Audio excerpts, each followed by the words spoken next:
Naira because it's digital, and I can't use the dollar because I can only get physical dollars. Everything is digital. So the competition moves from a technology competition up to a monetary policy competition. And that monetary policy competition, every single fiat currency in the world is exactly the same.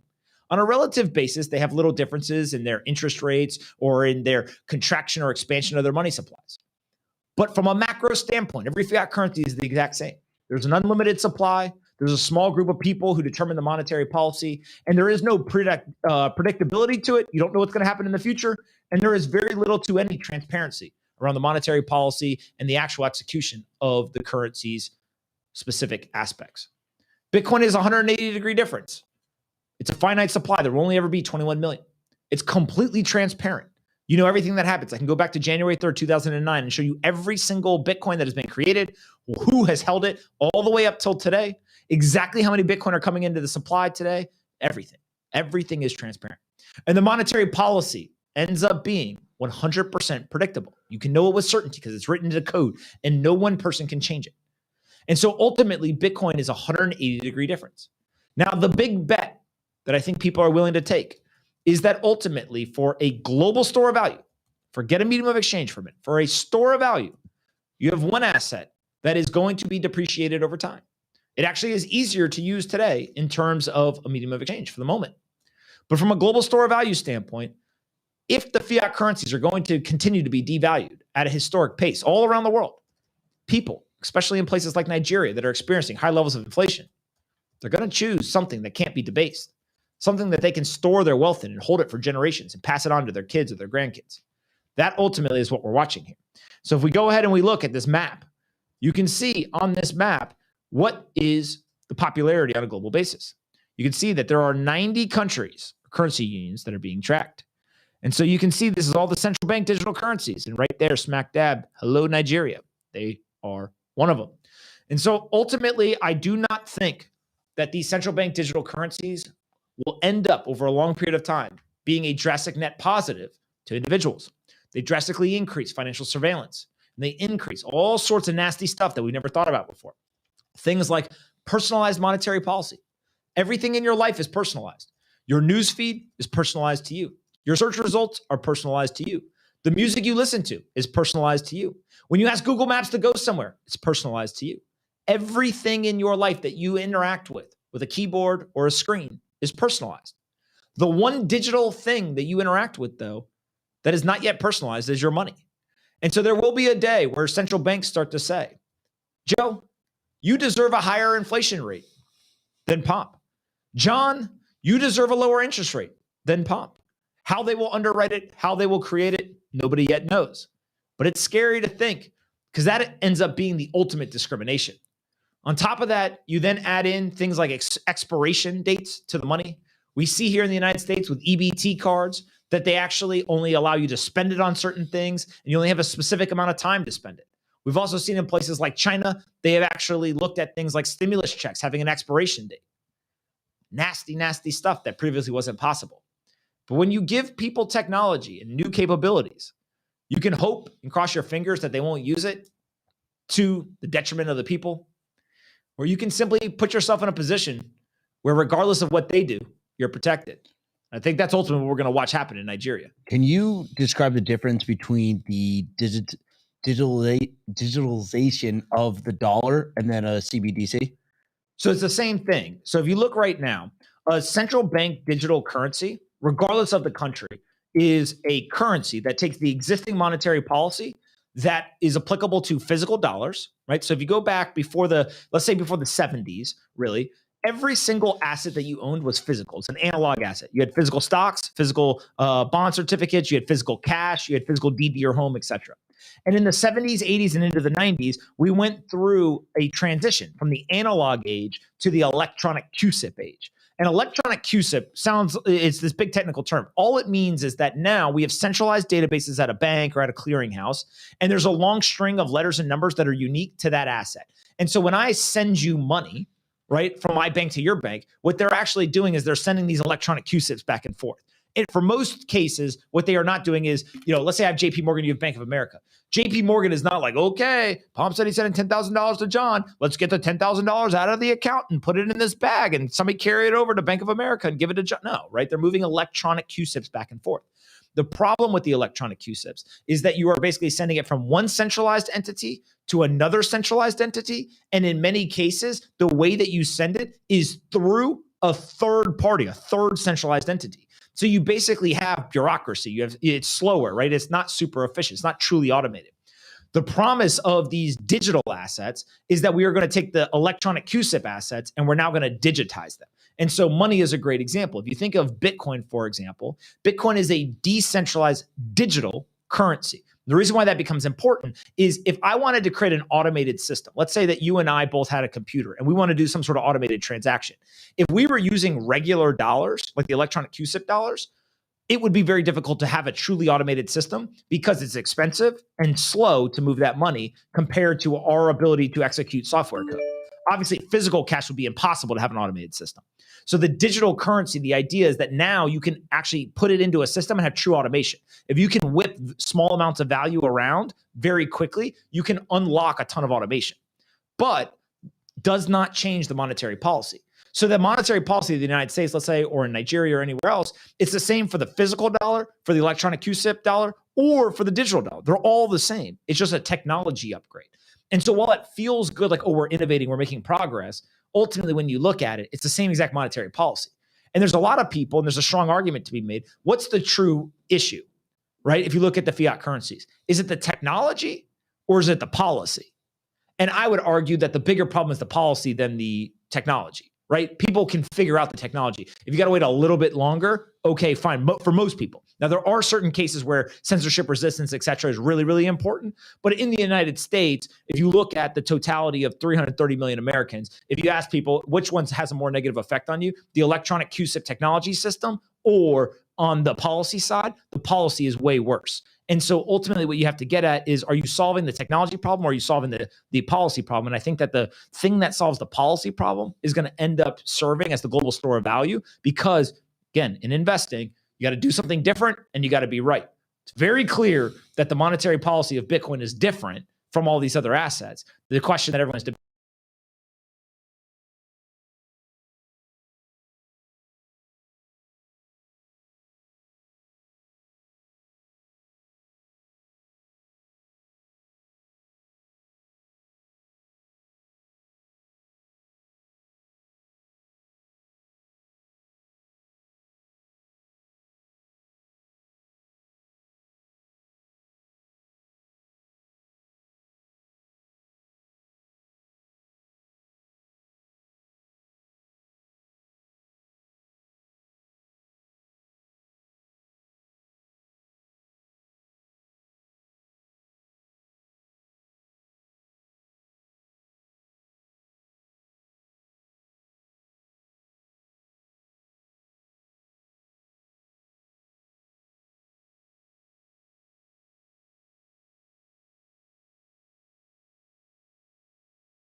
My old high school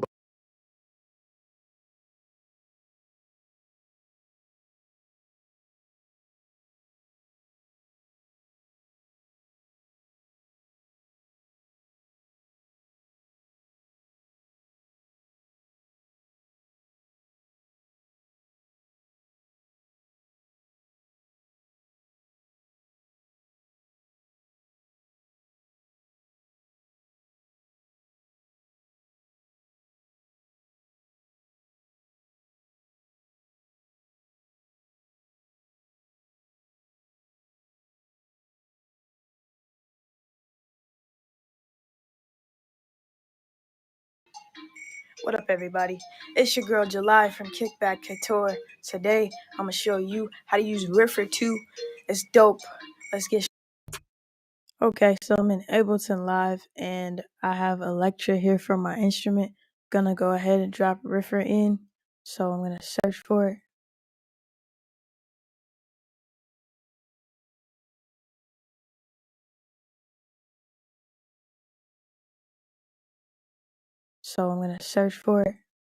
In Ableton Live, and I have Electra here for my instrument. Gonna go ahead and drop Riffer in.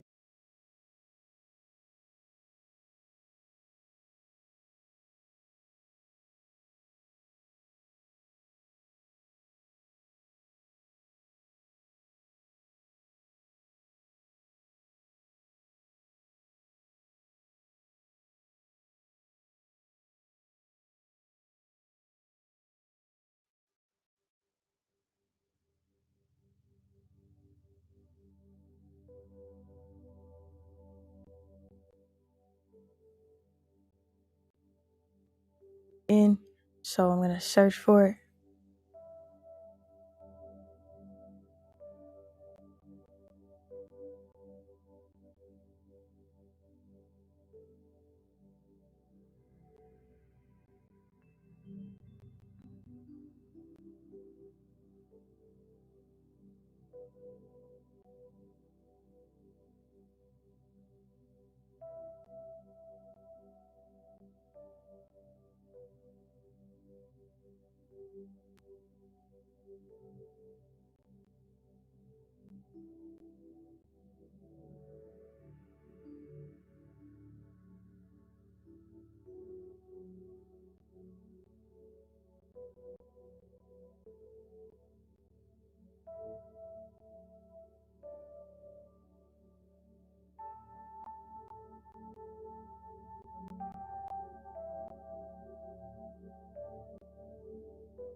Cool, now I got that there, and I'm gonna use it to generate a melody because Riffer is a really dope generator for things of that nature. So here on Electra, I'm going to set this for is a really dope generator. Cool, now I got that there. Go ahead and drop Riffer in. So I'm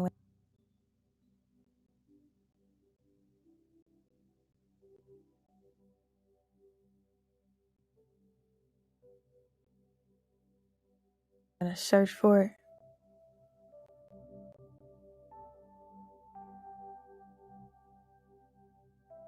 Cool, now I got that there, and I'm gonna use it to generate a melody because Riffer is a really dope generator for things of that nature. So here on Electra, I'm going to set this to Riffer. So MIDI from 21 Riffer.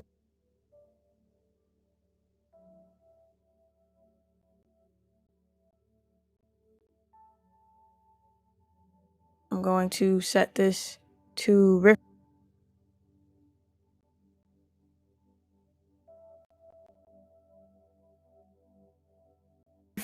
So MIDI from 21 Riffer.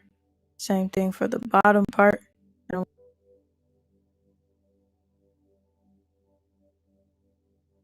gonna put it on in and make sure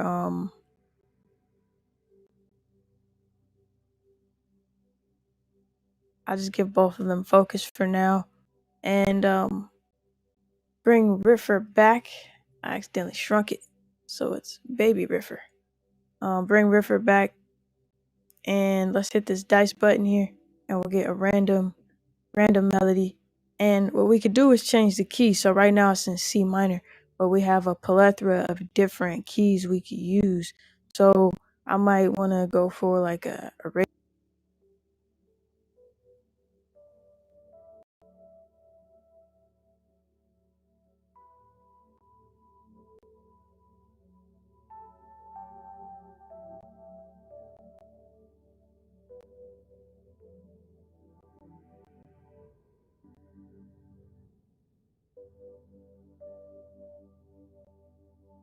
Arabian scale or a Japanese scale or Phrygian or something like that. So I'm actually gonna go for Arabian A and see what comes out of it, and let's change it to F.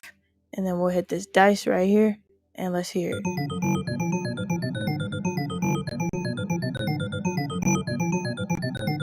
So we got a random melody there. Now what I'm able to do is change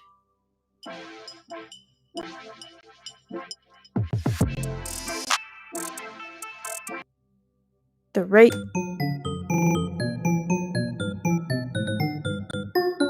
the pitch,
and if I don't like this melody, I could just hit the random button again.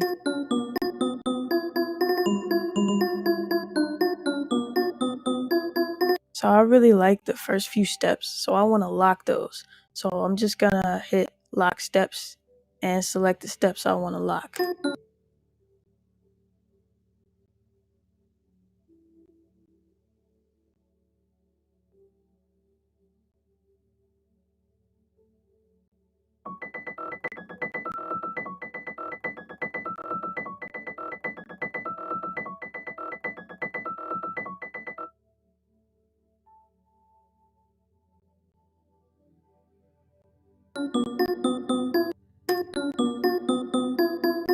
And I'm gonna hit random again so we could randomize the rest of the pattern.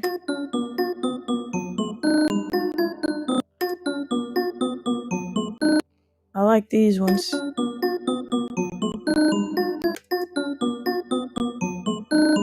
Let's randomize the rest of it again.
Okay, cool. We getting somewhere. Keep working through it.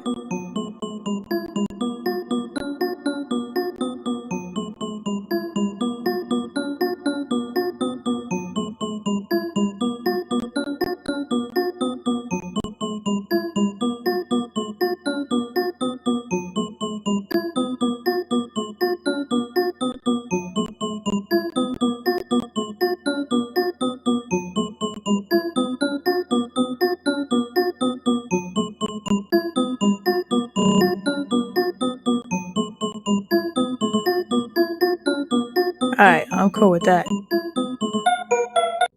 Since of Riffer Open actually started a new live session here, and I want to show y'all some more of the features that are available. So you have 4 different piano rolls, which essentially means you could stack different patterns. So I'm just going to start with this first one, and we'll hit randomize. I'm going to set some scale parameters first. So let's go with C sharp minor, and I'll change this to 1/8, and let's hit this randomize button, and then see what we get here.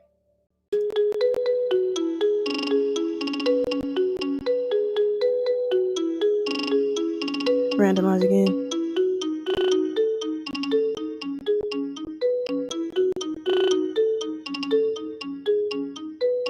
Alright, I like this one. So I'm gonna go ahead and lock these steps so they don't change. And let's go ahead and activate this next one. And on this one, change it to 1/4.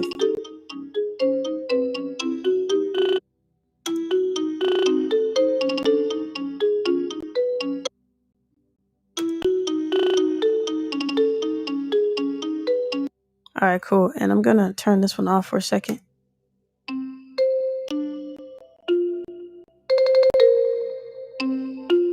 Turn off the lock notes, and let's try to move this one over.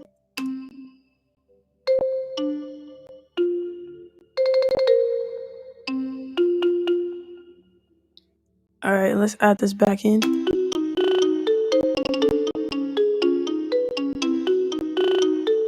Oh, the key is different, so let's make sure that's the same.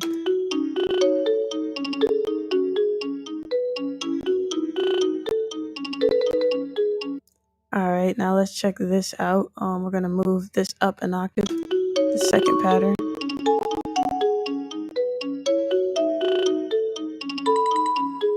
So I really like this. So I'm gonna lock those specific steps in this pattern.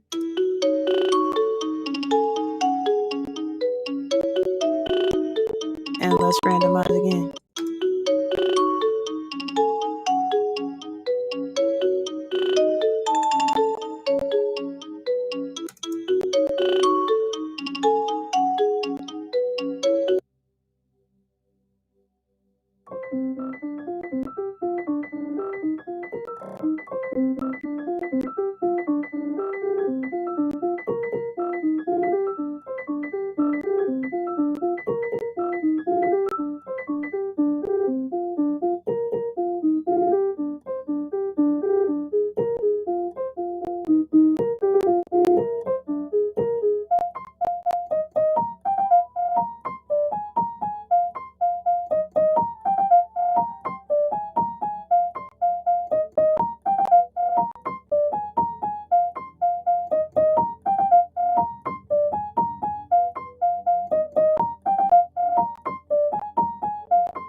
How long the note is held. We can also change the velocity, how loud or how hard the note is being played, and also the density. So the density is like repeats. So if we listen to this note here, I'm going to turn off the first pattern. I got an email from this company called Unison, and they were like, "Yo, check out this MIDI chord pack." I said, "Nah, I don't use chord packs. I don't use MIDI chord packs because I put together my own chords." They're like, "Yo, just check it out. Trust me." There's no note here, so let's bring this one up. So the density is up here, so you can hear it being repeated, and it's all right. Cool. You see that it played that root note 8 times. And if it's sustained, if we had a pause note, for example, then that's what that would come in handy. But we don't have any pause. All right, cool. So let's try turning off the second pattern.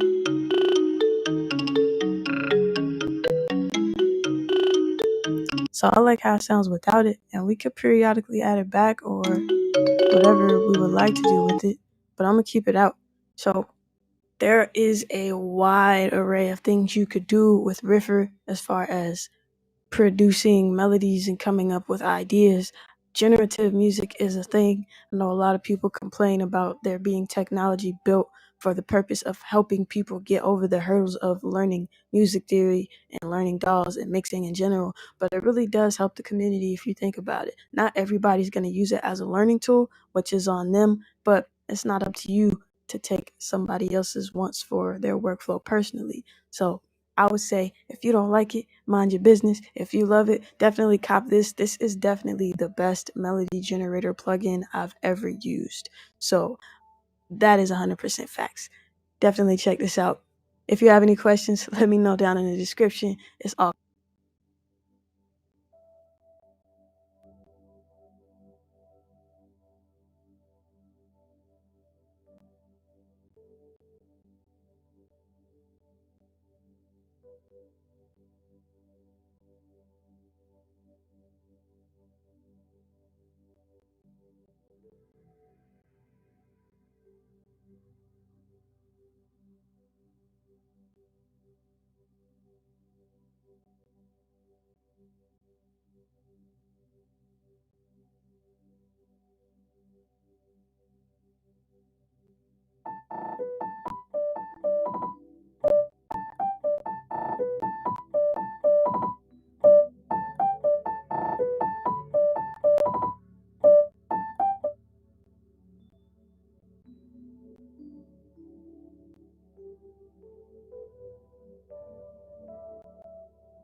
Welcome to Sweetwater, where any piece of gear you need, we've got. Welcome to the studio. Today I got two missions: finishing a song and at the same time showcase like something that I've been using for a while. It includes AI, machine learning, and it basically does chords and melodies for you in a way like having someone come over to your studio and play it for you. It's perfect for music producers, musicians that don't have a clue about music theory and still want to make music. For me, it's more a creative tool to break with certain habits. I tend to play like similar chord progressions. I tend to play similar melodies. And by having something that suggests you in a very intelligent way things to try out, it really is an inspirational tool for me. So yeah, let's get started. I never thought something like this would even be possible. Can't help but take it farther. I'm breathing underwater.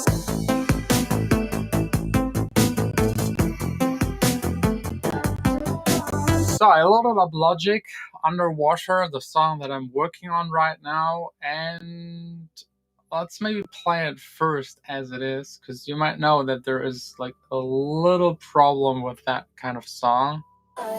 Drowning in the feeling, can't help but take it farther. I'm breathing underwater.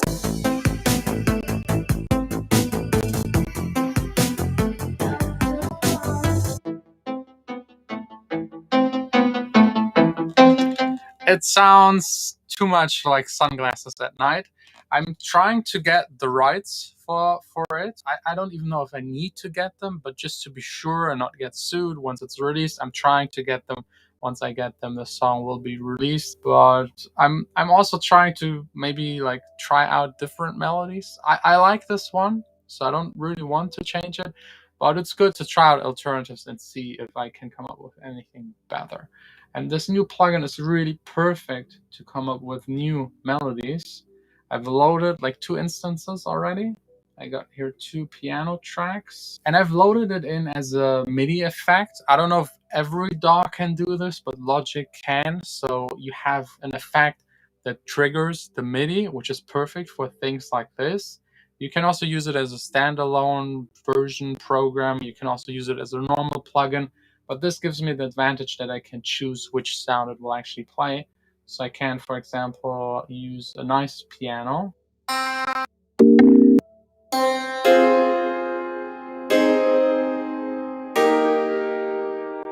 So this right here is pretty nice, good sound. And what you hear is already not triggered by any of my MIDI. If I zoom in here, there's nothing on that track. It's all triggered by this plugin. It's called Orb Composer, and it consists of Orb chords or melody. I'll show that later. But let's start with the Orb Chords plugin. So this plugin is really easy, straightforward. You can pick any key. Let's maybe go with E. Scale, major, minor, and the ones that I never use, and probably no one else that does anything else than classic music. So let's maybe pick minor. Time signature, of course, 4/4. Bars, 4 is fine. And chord progressions, they're all labeled.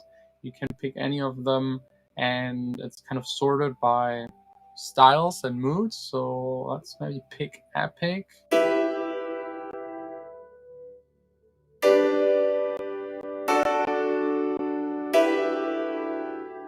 And there you go. That's how you make chords. You already know the key, so you could play any other note that fits to that key on top. But then like this part right here is where it gets really, really interesting. You can choose minor. Time signature, of course, 4/4. Bars, 4 is fine.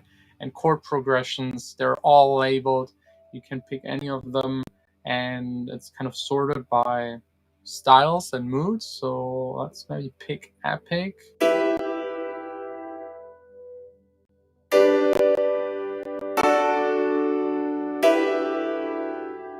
And there you go. That's how you make chords. You already know the key, so you could play any other note that fits to that key on top. But then like this part right here is where it gets really, really interesting. You can choose, for example, to make it more complex. You can choose the octaves up or down. You can change the spread of the notes. And it's all directly changed right here in the MIDI. You can change the bar length. And if you hit right here, just get new MIDIs randomly with the settings you've set up. You can just hit it multiple times. And you see it even starts to play you rhythms. So for example, that one is too high, so I can just lower the octave.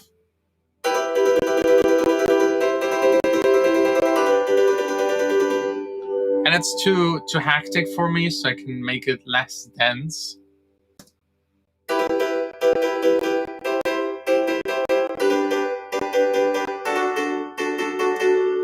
Which is really fascinating. Let's maybe pick another sound. Let's maybe go for like a pad kind of sound.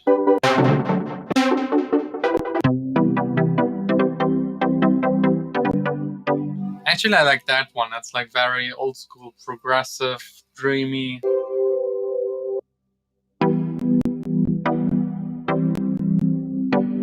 So let's maybe stick with this chord progression and open in another instance, another one, or melody, for example, and it does the same, just for melodies instead of chords. Those two are linked, so whatever key you set in one of them, the other one will follow, so it will always fit. There will be never like something clashing. So it's really good, again, for people that don't have a clue about music theory. You can't make anything wrong. So let's just hit it right here and see what it comes up with.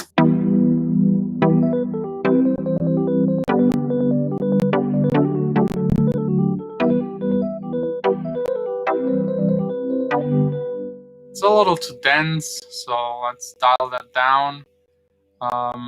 Maybe give it less human touch, complexity up. Let's see.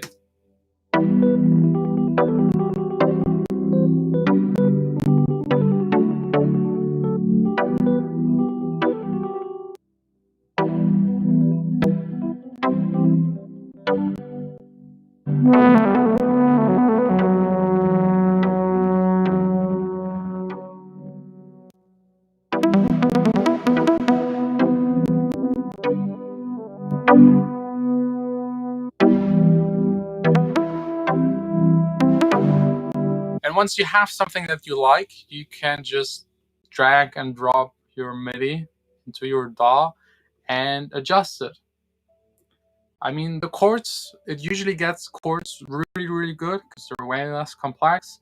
Melodies, it can hint you into a direction and give you like the notes that fit to the chords that you picked, so that you can just move them around, change them a little. For example, these are a little too long for me, so you could maybe let them play a rhythm down here, and this way get closer to something that is usable. Like the main melody thing, it isn't capable at the moment to write you a huge hit. It kind of makes it in a random way that works and fits, and it comes sometimes up with like little melodies in between, like certain notes and like jumps from notes that are really interesting and really catchy. But in my opinion, you always still have to tweak it. But when it comes to the chords, it really just works. So you got already the foundation of the song there. And there are, of course, also ARPs, which works just fantastic.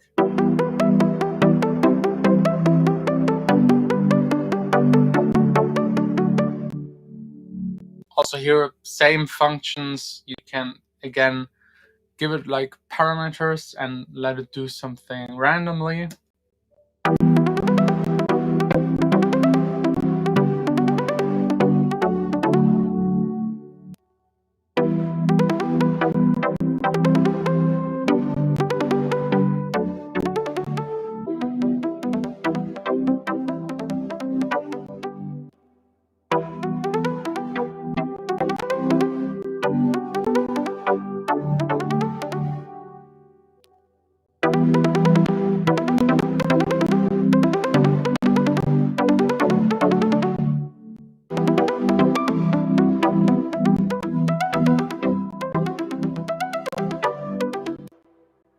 see there's always something in there that is really, really interesting. Like this, for example, like 80% I don't like, but then like those 3 up there, really nice. There's also one for basses that is more doing grooves, and you can use all of them together. You could make your entire song just with it. This might be like an interesting challenge one day.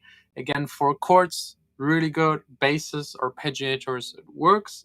Main melodies, you really have to tweak because it doesn't have the understanding of like how to make something catchy and simple and repetitive enough. Like the main chord that makes every kind of song stick in your head, it can't do it, at least not yet. Or you have to hit a lot of randomized midis and maybe hit one by chance.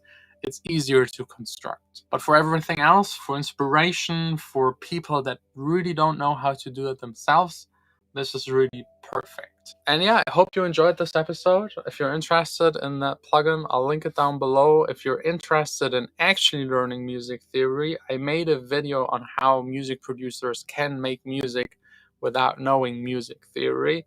Teaches you the very, very, very, very basics. If you watch it afterwards, you will be able to make music and play around and make it in a correct way. So yeah, go check that out if you're interested. It's an old one. It's not like it's not up to par quality, but the information in there is still very valid. And let me know if you think this is the future, how music will be made. Because if this gets even more intelligent and more complex, it might be able to make melodies better than humans and make them in a way where they're the most addictive to humans. I mean, if you just analyze all of the hit songs and try to come up with a formula, you could have like instant hit melodies. Or maybe someone could use something like this and just leave it working and creating melodies day and night, and just like copyright protect all of them, and this way destroy the music market. I don't know, but it's interesting. Thanks all for watching. See you tomorrow again here in the studio.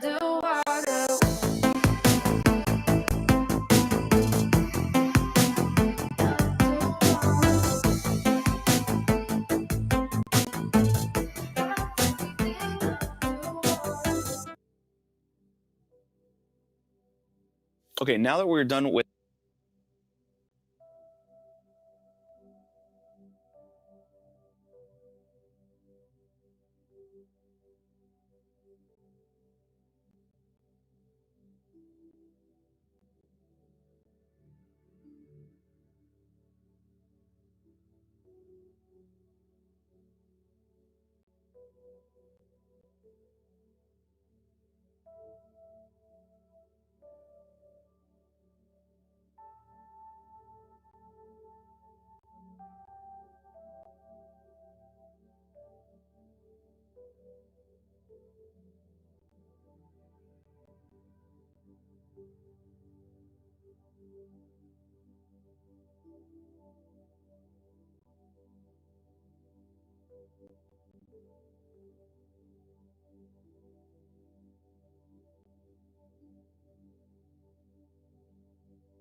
Hello everyone and welcome to another Orb Producers tutorial. I'm Benjamin and we're going to be also doing the Orb VST routing here. So what we're going to do is say I don't want to use the synthesizer from Orb Arpeggios, for example.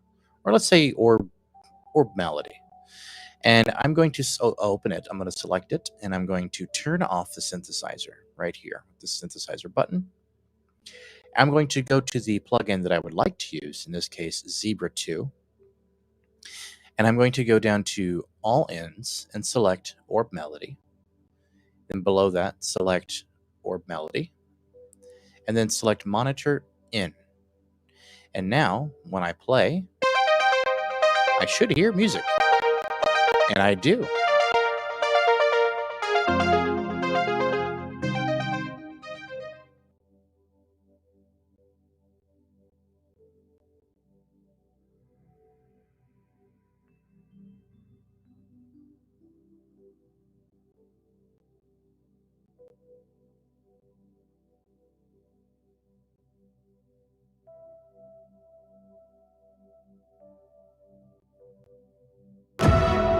Hulu Ad Manager is the easy way for businesses like yours to advertise on Hulu. Think of it. What up, guys? Welcome back to the channel. It's your guy. I have what's called chaining blocks. And so now you can basically map out your whole entire beat in the plugin if you want to. And then you can actually link the themes together. They have keep bass chords. So no matter how complex that your chord progressions get, it'll always keep the bass note of your chord, which is pretty cool. They have polyrhythms. So it makes it so that the rhythms can be a little more complex. It adds a new depth to the music, they say. It's got lyrical melodies. So basically elevate your music with lyrical melodies. Lyrical melodies create an anacrusis or pickup note to the bar. So that's pretty cool how they have pickup notes now to add a little more complexity to those melodies to make them not sound so AI driven. The user interface is different. So as you can see, it looks a little prettier. Looks nice to me. I like the GUI a lot in this one. It's got a new chord engine.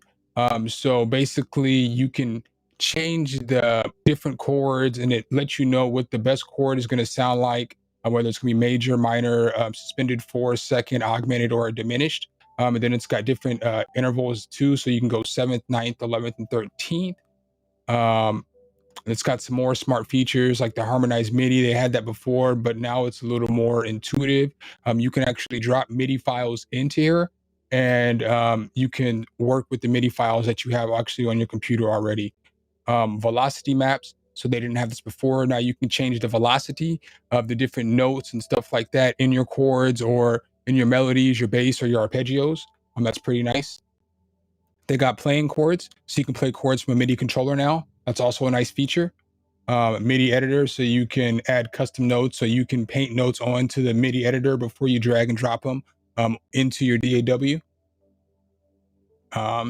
You know, and so then again, here's just the basic, the chords, the melody, the Orb bass, and the arpeggio. Those are the 4 plugins that you get.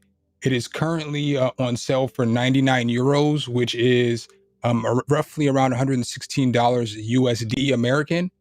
This is not a paid sponsorship, so they did not pay me to give them a good review. They wanted me to give them my honest opinion, so that's what I'm here for. So let's go ahead and hop into FL Studio. When you hop into FL Studio, the plugin's going to look like this. So again, it looks pretty nice. It looks pretty. Before we get started, I'm just going to play. What's kind of cool about this, again, is that it's 4 different plugins. So you are going to have to load all 4 plugins into your DAW to use it.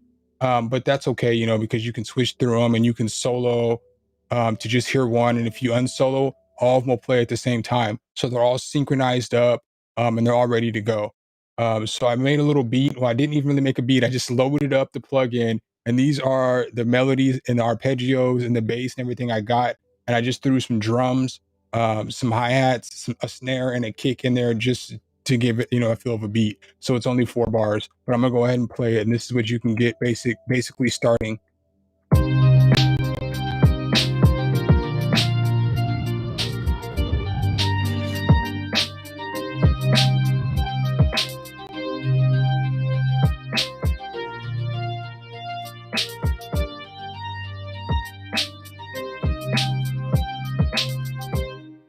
So in my honest opinion, that's not even a bad start for a beat. But let's go ahead and just hop into the plugin so I can do a little more explaining for you guys. Might not hit every feature in this plugin because this is a lot to unpack. There's a lot going on with this plugin, but I am going to go over a whole lot to let you guys, you know, kind of see what it can do in case you've never seen it before, and let you know what it's all about. So let's start up here at the top controls. Here you have your solo and your mute. So as you see, if I push play, you can hear chords, you can hear arpeggios, you can hear the bass, you can hear the melody. But if I push solo, it'll only play the chords, or it'll only play whatever plugin that I have open. So if I have the melody ones open, it'll only play the melody, so on and so forth. So, and then with the same thing, I can mute this one and play all the rest of them.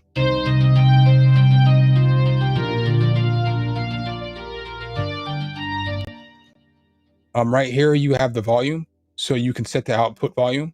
Right here, you have your sound presets. So like Orb Synth, I did a review on that card in the corner. It has a lot of the sounds of Orb Synth here. So basically, you know, you got different stuff from acoustic to bass to chords to leads, pads, percussive, plucks, voice, favorites. You have a lot of different stuff here.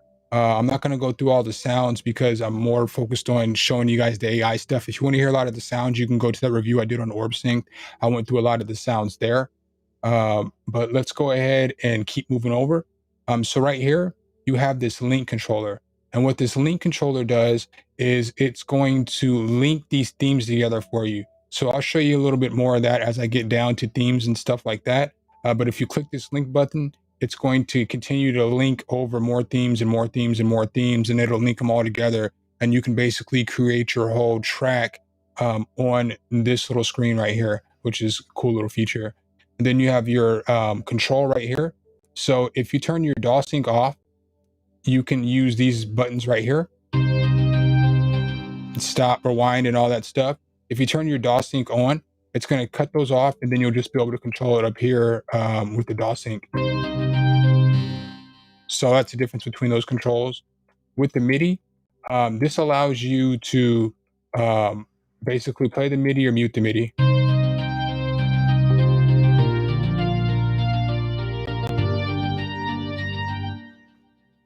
And then this right here is super fire. This is the synth. And so it's basically a wavetable synth. And they've kind of changed the design from the previous suite and from the Orb synth. They've updated it. I think it looks pretty nice. You got a whole lot of control and a lot of stuff over here that you can do. The modulation matrix is fire. You know, they have some different effects that you can add on, from delay to reverb, saturation. You can make stuff glide. So you can do a whole lot with this. Again, I'm not going to go through all of this because it's a wavetable synth. Again, there's a lot to unpack in this plugin, so I'm going to focus on the other things, but just know that you get a nice, nice, powerful synth with this AI-driven suite as well. So that's something to keep in mind. So let's go ahead and shut this down and get back over here. So now as we're looking, if you push play right here, it's just going to play those notes so you can hear what they sound like. You can also click on the notes as well, and you can hear what they sound like. You can move these notes around too without a problem as well.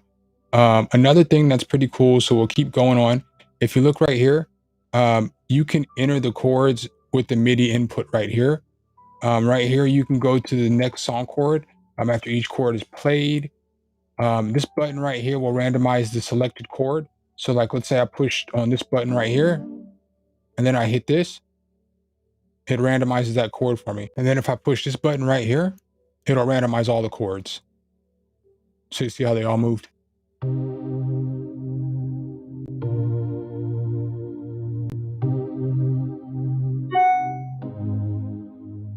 All right, and so then right here, obviously you have your different kinds of chords. So I can hit 7th, I can hit 9th, I can hit 11th, 13th, and it'll change those chords for you appropriately.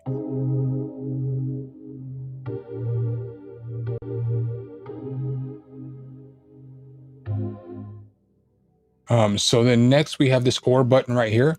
This OR button right here randomizes everything. So if I push this button right here, boom, you see how it randomizes all this stuff. It starts splitting up notes, to start doing a bunch of stuff and giving us a different sound.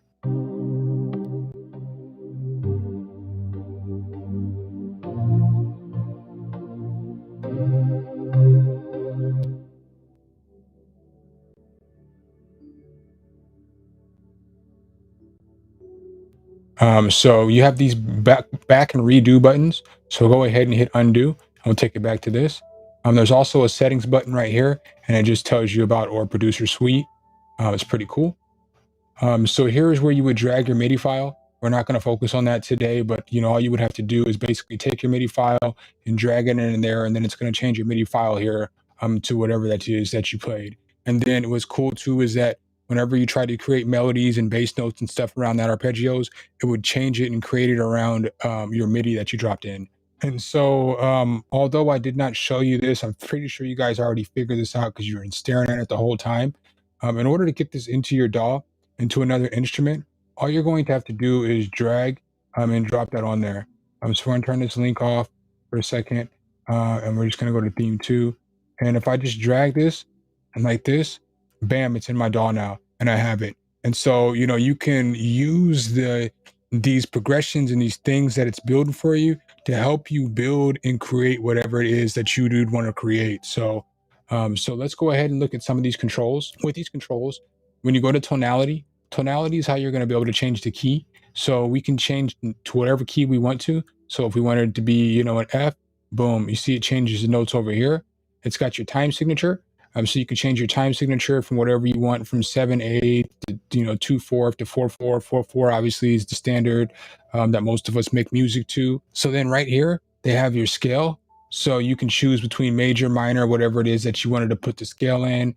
Next to that, they have bars. So that will make the grid, whether you want it to be 4 bars, 8 bars, how it stretched it out for you right there. However long you want it to be, up to 16 bars. We're just going to leave it for 4 bars right now to work on. And then right here, they have your chord progressions. So you can click on this, and then you can see they have a ton of different chord progressions, a ton of them. And so you can click on the chord progression, and you can hear what it sounds like before you play it. And they have them all categorized over here by minor, major, excited, uplifted, so on and so forth, epic. So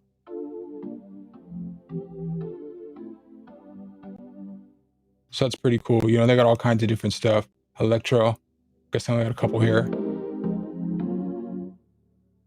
So that's pretty nice. With all this stuff too, I forgot to mention, you can favorite all this stuff. So if you put a star next to something, like if I put a star next to this, then it'll save in my favorites folder. Everything has a favorites folder. So like all your synths, all that stuff has a folder there too. And like with your synth up here, I better mention this as well. You can save this. So if you start messing with a sound and then you make a preset that you like, you can just come up over here and then you can save it under user preset, and then you can, do whatever you want with it from there. So that's pretty cool as well. So let's go ahead and hop over to chords. So when you come over to chords, as you'll see, whatever you're clicked on, it'll tell you. So like right here, you see I have an F major, B7. So boom, it's telling me that right there, and it's telling me all the intervals and everything, the type and the scale. So this can help you learn music theory. So if I skip on this one right here, boom, it's telling me an F major, you know. So that's pretty nice. With this as well, like let's say I decided that I wanted to change this to a different note. I can just click on that note and boom, it changes it to an E for me. If I wanted to make it a ninth, I can push it and it'll change it for me. If I wanted to make it a minor, I can do that, you know. If I wanted to make it a suspended 4, I can do that. So augmented, so that's pretty cool. You can change it to whatever you want to change it to, and it'll change it as long as you have that set of chords selected. So next we're going to come over here to notes. And in notes, this one is pretty simple. Rhythmic rule right here. So this is, if you turn this on, you can change how the chords are laid out. So you see how the chords split up over here from one long note to basically 4 notes in a bar. You can change it from every beat note, or, you know, all bar duration, every 8th note. You can change it to different stuff. So like,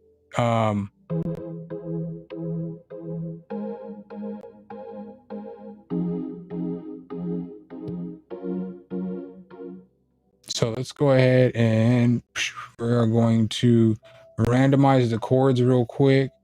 We'll just randomize it like this. Now we'll come back over here into notes. So now let's come back over here and check out some more of the rhythmic rule. So if we wanted to, you know, obviously we can go back to the full bar duration.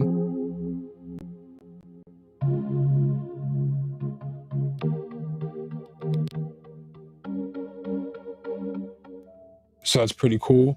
Then you have your polyrhythm, which you can change the time signature of just the one plugin. So you can leave the time signature of the beat at 4/4, but then you could change the polyrhythm of whatever it is, whether it's the chords, the melody, the bass, or the arpeggio, to whatever you wanted it to be. So you could change that so that it's off and it's just giving the beat just a different little feel. So like I can turn everything else on and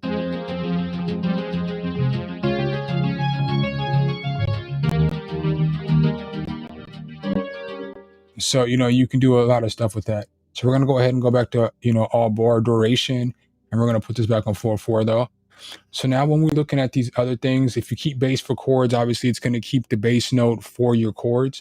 With MailChimp's Customer Journey Builder, you can connect with more customers and lead them and their furry friends down a path to purchase. When you're looking at density, so if I change the density, if I make the density go up, it's going to add more notes. If I turn the density down to 0, it's going to make it one long note. So like if I push play,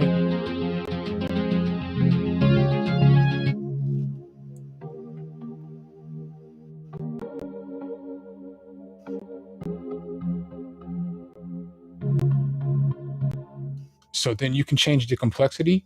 So with the complexity, see, as I push it down to 0, it gets pretty basic. Now, if I push the complexity up, it's going to get a little more complex. And so if you look at this right here, you'll notice that this melody is basically, or this breakup is basically the same as this one with the bars. So if I change this bar length over here, it's going to make it a little different. So you see how these two are still the same, these two are the same, but if I change this one, now you see how they're starting to get different, and it's changing up the way that the actual note is split up to give it a different sound, a more unique sound.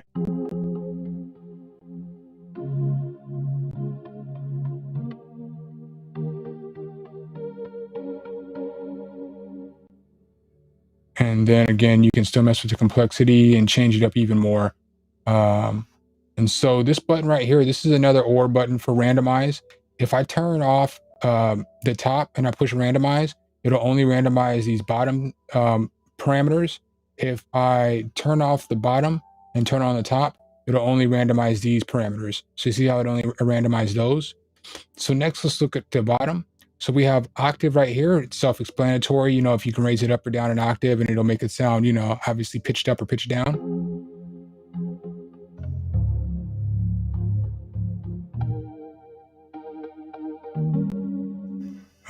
Syncopation.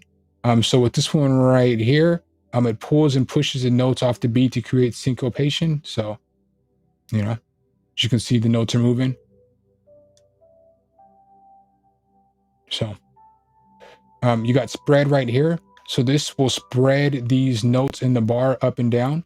So you see how it spread them apart. They'll still stay in the same chord progression, but it'll move them up. So instead of it being like C4, it might be C5 or something like that, and move it up an octave.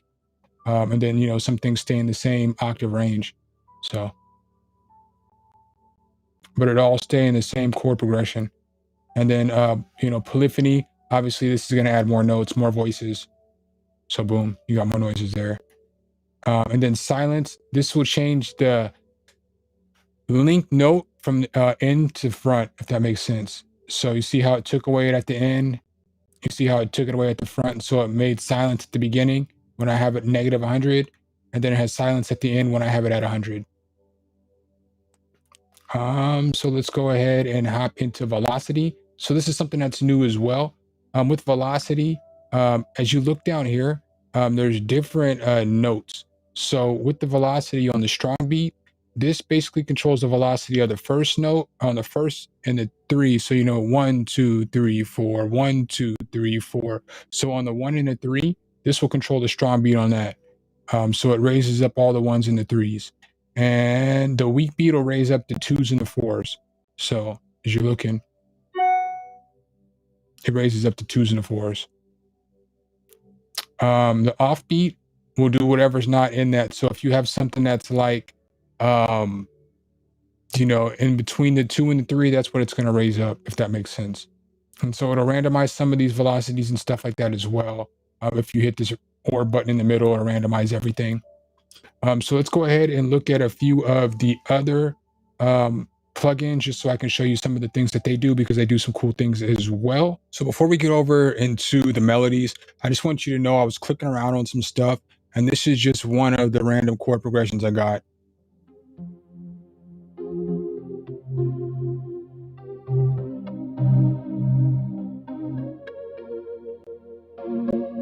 So again, that's not a bad random chord progression. So I'll push this again.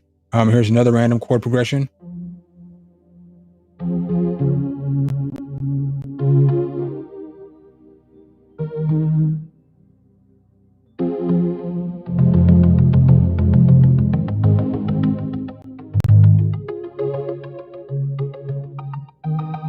So that's not that bad. All right, so let's go ahead and hop right into the melodies.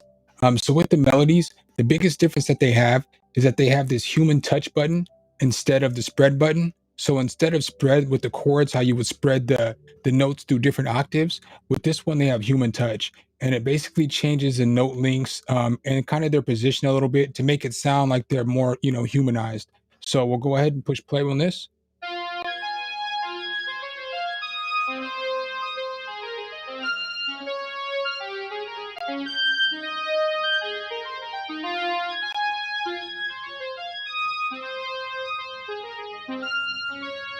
So as you can hear, it doesn't sound like they're on the grid as much. So that's a nice feature as well. And then it has all the rest of everything else from, you know, you can set up chords and you can match everything up and so on and so forth. All right, so let's go ahead and hop right on over to the arpeggio. With the arpeggio, the only difference in the arpeggio from the last one, I believe, is that they have passing notes. So sometimes when you randomize your notes, it's going to give you passing notes. So you see how you allow passing notes. So like, let's say your scale was A, C, E. It might put a B in there to help pass the arpeggio up to give it a different sound. So that's also a nice quality that they've added to make it sound a little more humanized versus AI driven. And then you also have your bass. And so then your bass is just going to basically take your bass notes and it's going to put them in place and put together, you know, bass patterns for you. You can also randomize this so that you can get different bass patterns as well. One last thing that I did want to show you that I didn't get to show you earlier was that you can actually build more than one theme. So like, let's go over to our chords, and like, let's say I wanted to add more. So I can add another theme right here. And with this other theme, let's say I just wanted to start off with some basic chords. Now, let's say I wanted to link them together so that it would play. All I would have to do is hit this link button. So you see how it disappears, the theme one disappears, the link button's not on. If the link button is on, it'll stay there. And so now when I push play, it will play the whole entire region for me.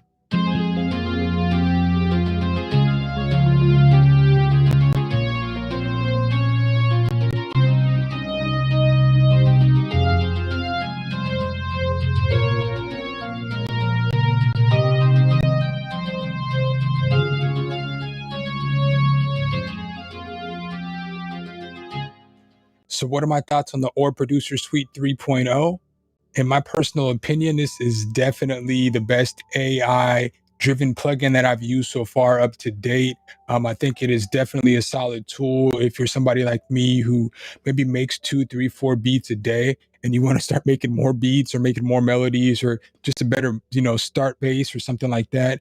It's good for somebody who's just starting out making beats because it can teach you different chord progressions. It can teach you why certain melodies go together. It can teach you why different just things go together in a progression, chords, bass, arpeggio, so on and so forth. So not only is it a good tool to help you create and to spark creativity, it's a good tool to teach. And sometimes I think that's the part that we forget when we look at these AI driven, technology and these plugins like this, is that these tools are made to help us, teach us music theory if we don't know them. So I would definitely recommend grabbing this. I would definitely recommend checking it out. It's definitely worth the money to me, my personal opinion, because you get the 4 different suites, you get the synth, you get all the sounds, you get all that stuff. So make sure if you guys like this content, though, you drop a whole elbow on that like button, hit subscribe and that notification bell. So every time we bring you guys a new video, you can be the first to see. Appreciate you guys' time as always.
Now you can still different MIDI that you might have, some older beats or anything like that.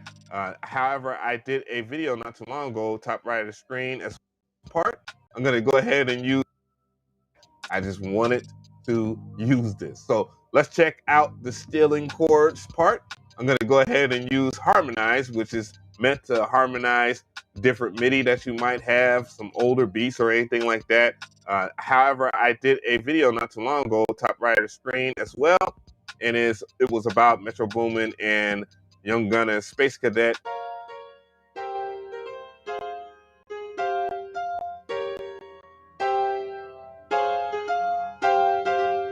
I'm gonna use that theme here. I'm gonna put it in here, and it is a F minor, so it is correct on its calculations. I'm gonna go ahead and use a chord, and I'm gonna keep everything else the same, but you can change the time signature and the bars. Let's harmonize. Boom. So let's hear what we got.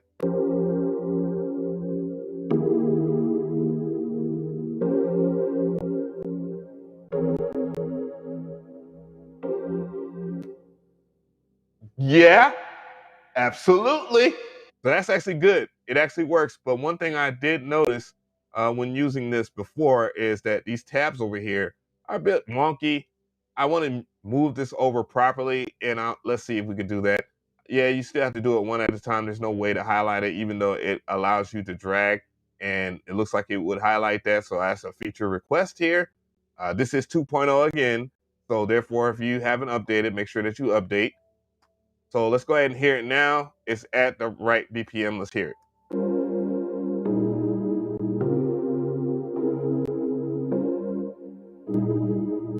I want to fix that here, and just to make sure that it sounds good, I can go over here and randomize all chords just in case, and it will randomize all the chord progressions to keep all the other options open.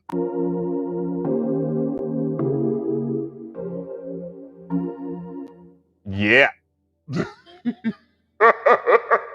But yeah, there you go. It can remix MIDI and whatnot if you don't like the word steal, but people are going to do what they want to do. So one thing I do want to do is use Orb Melody for the next part here. I want to see how good it is at crosstalk, because it does communicate with, chords. You got to start with chords first, by the way, guys. You can't just start with melody. You start with the chord progression.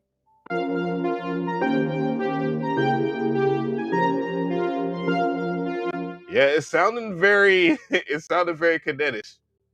One thing people were saying in the last video, again at the top right of the screen, if you want to see the full review or the video that went very viral, let's go over ahead and select a preset here. That's what you saw me do, is I went up here because this is a synthesizer, guys. It's a wavetable synthesizer, and that is incredible, right? So let's go ahead and hear what we got so far. I'm gonna hit MIDI.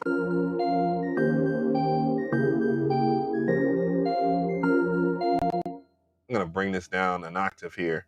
So I'm gonna go over here and mess with the suite.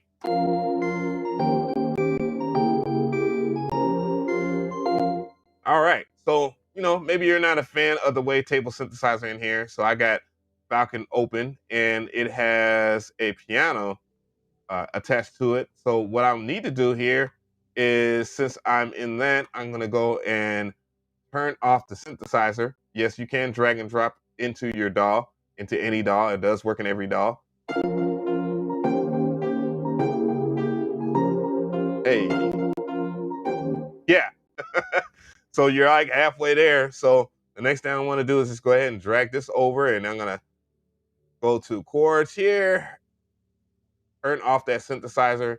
Let's hear what we have in terms of Falcon here, and let's see what sound it is first, though.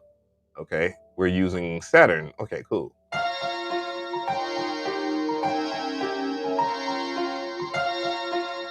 I'm gonna make sure. Matter of fact, let's go to Orb chords. I'm gonna go to octave 0. Now let's drag that in here.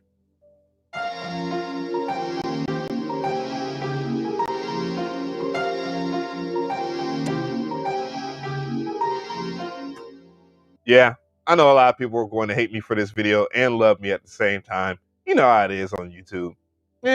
But yeah, it works. It works very well at that. And I am actually really shocked at the results. So the new harmonizer.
Hi everybody and welcome. Today let's take a look at the Orb Producer Suite.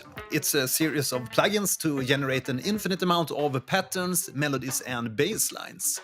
My name is Matthias, and if you're new to my channel, be sure to subscribe, hit the like and press that notification bell so that you get a notice when I release new videos. Okay, let's take the tour.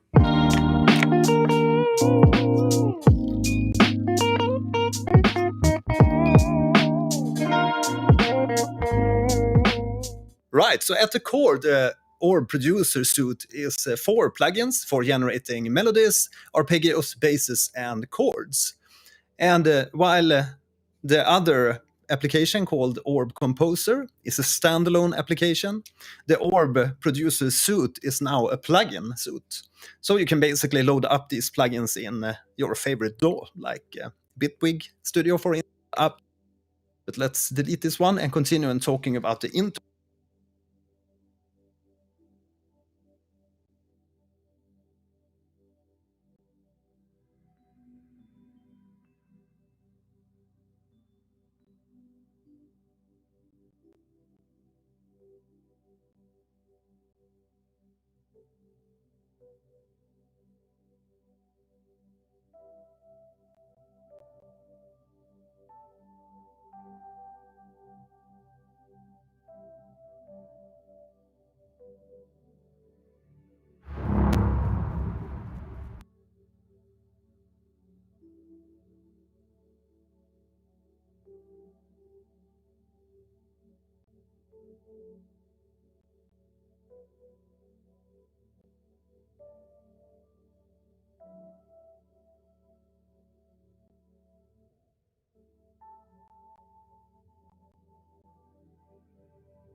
all you do in your DAW, whatever DAW it is literally just drag and drop. We can drag one of these chord progressions in.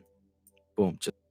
What's up? This is Alex, DJ Built-in Instruments. To find the built-in, start with that. There are 3 drums, and then and VST3 plugins show up under the one labeled VST3. To color new instrument, just click on this little wrench icon. That works. I set it.